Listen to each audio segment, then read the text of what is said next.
Hello, and thrice hello, and welcome to Tuesday's Daily Rundown with me, your always willing host, Martin Cooper. Now tonight we are going to chat about all the big news that will be lining our chip papers tomorrow, but it's the big headlines of today. We're going to be talking about junior doctors, the teacher strikes, and keeping our kids off the footy pitch. But before we get into the show, I've got a little bit of breaking news for you just now. Liam Fox has been knocked out of the running for the new leader of the Conservative Party after getting the backing of just 16 MPs. And Stephen Crabb, who has the backing of 34 MPs, has dropped out of the race and is now backing frontrunner Theresa May.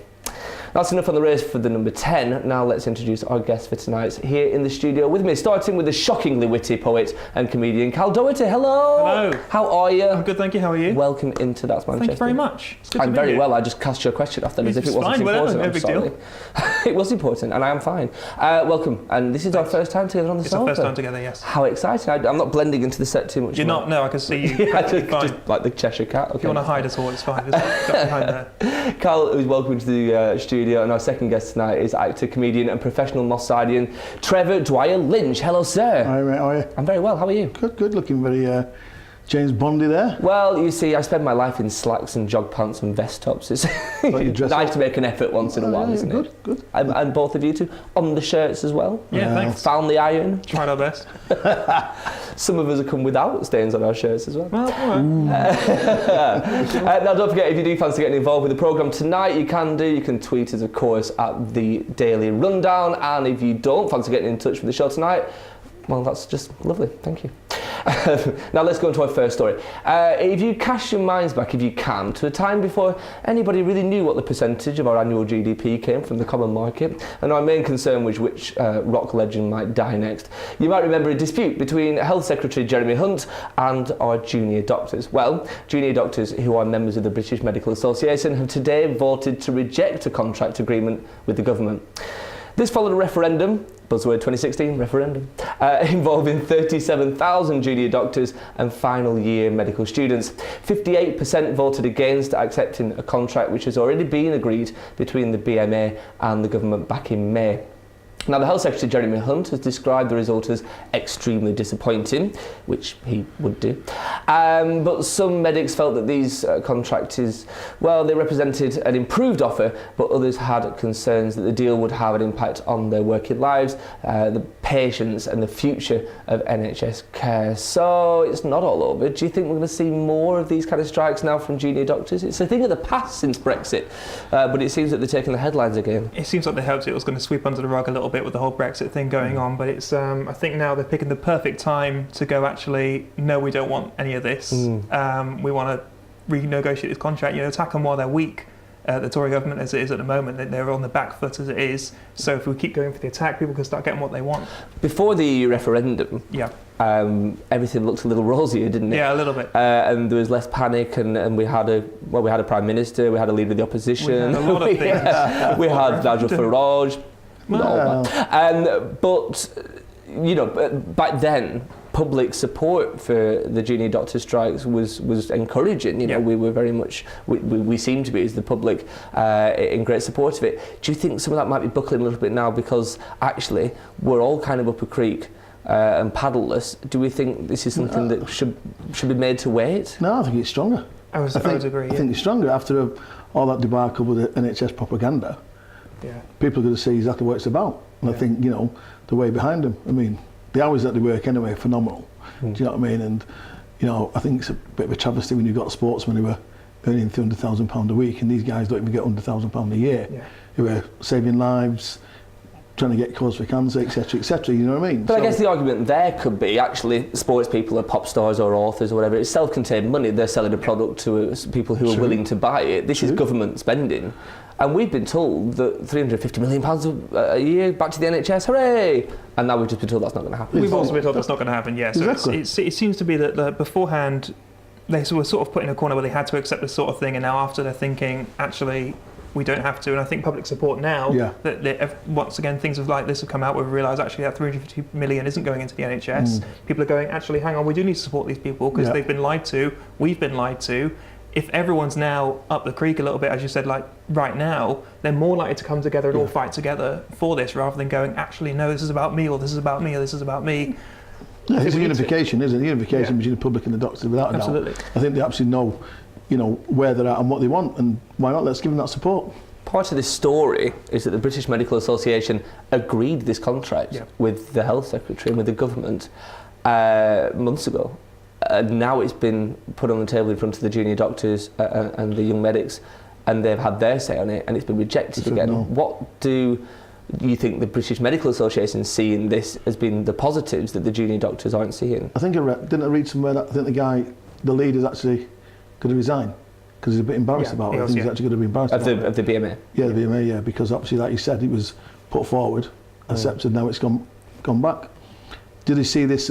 Like you've said, Carl, is it a chink in the armour which they can exploit and probably get more? It's easy to misunderstand what the junior doctors are actually fighting for here, because we hear a lot about, or we did used to hear a lot, and no doubt we will do in the coming weeks, about working conditions and pay, working conditions and pay. But actually when the junior doctors speak, they talk about conditions for patients, safety for patients, and things like that. What are the kind of headlines here? What are the main points that the BMA and the junior doctors are trying to put across? I can only probably speak of my experience. My brother died of a aneurysm. Okay. And the doctor who tried to save his life had been working already for 85 hours when my brother actually got admitted to hospital. But yet he stayed. You know what I mean? And you feel in all genuine that if that doctor had been fresher and worked less hours, you could have saved him? No, I don't blame the doctor at all. What I'm saying is he was put under so much pressure to save or try and save him. Do you know what I mean? Now, if you're working 40 hours or whatever, like you say, he is fresher, but you can't blame the guy. 80 odd hours, and he stayed, and he must have been. I mean, he died probably about 40 hours later. So it would have been 120 odd hours that the guy's worked in a week. And surely nobody should be working. Right, and you've got someone's life in your hand. So you can't. And people say, "Oh, it's medical negligence," but you can't blame the kid because there's no one else to come in and... I mean, you've also got these people who genuinely care about the patients that they're looking after, and they really care about them, and I think that you've got a government that is willing to exploit that, so I think they have every right to exploit it back if the government's in a weak position at the moment. The argument, get some of that back. But the argument the government had was we haven't got the resources, we just haven't got the finance to put into it. Now we've got an extra 350 million. I would... Is that argument now defunct? No, I did a bit of research into the actual research. I did it for the teacher stuff we'll talk about a little bit later, but it's in terms of what actually we spend a lot of our money on, and 150 billion a year is on pensions, 134 billion is on healthcare, you've got 111 billion on social security, 113 billion on public services and things. You've got all this money going. You would think that maybe we could shift a little bit around a bit to if we've got this deficit, rather than going, you know what guys, we're going to force you to work all this time, could we say we've got 45 billion on defence, and that's up from 31 billion last year. That's an increase of 14 billion in 1 year. Why aren't we putting that into healthcare? Things can be moved when they want to do. Exactly. They'll find money. All of a sudden they'll find money to put elsewhere. Where's that money come from? Well, we're struggling with the NHS, but yet we'll move it somewhere else. We'll even move it abroad, or we'll put it into some, white elephant. Do you know what I mean? guess it's difficult to accept from a Joe Public point of view when bankers who are failing and we've had to bail out are being given multi-million-pound bonuses. That's a difficult pill to swallow, isn't it? There you go. I think it's difficult when the public are given these enemies to focus on. Essentially, the point is that they get given these enemies like, oh, look at the bankers' bonuses, oh, look at this, or look at immigration, look at the people taking your benefits and things, as enemies, so they don't focus on the actual things like an increase of 14 billion on defence. We don't even know what that means. Exactly. Especially when we're on the offensive. Exactly. We are on the offensive. Yeah. And it's just deflection. It's a deflection from the bigger picture. So it's quite easy to go, oh, we'll create this stir to hide that stir. So, an NHS, it needs some money. But I'll tell you what, let's create this then. Let's happen in. And suddenly we lose that for 5 minutes or whatever, or 5 days, whatever like that. So, no, doctors and nurses deserve every penny they get, as far as I'm concerned. I think that the junior doctors, they've given this deal, and they say no because they know that the public are becoming more and more aware of the tactics used to turn them against certain people, and then they know that they can have this fight and essentially have the backing of other people to do it. And I think if you see the junior doctors making this argument, you should absolutely support them 100%. And I guess if anything's woken people up to the power of deflection by politicians, it was the Brexit campaigns on both sides, I guess. Yeah, of course it was. I mean, and I think also, you've got to look at, so if the doctors say, okay, we'll accept this, but then we lose a certain percentage of doctors, then we've got to recruit from outside of the UK. So then citizens from other countries come in. Then what happens? Then we go immigration again. And we potentially just made that a harder process anyway, haven't we? We're taking our jobs. Well, surely there's got to be jobs there to be taken. Do you know what I mean? So, you know, if you've got a nurse who, I don't know, for example, may work in India but only get, for example, £3 an hour, and comes to England and gets a tenner an hour, what? And then so you get to catch-22. You can't blame our nurses for saying, no, I'm not working for that. It's a joke for so many hours we're working. But then when other nurses or doctors come in who are foreign and will work for that, then we have immigration. Yeah.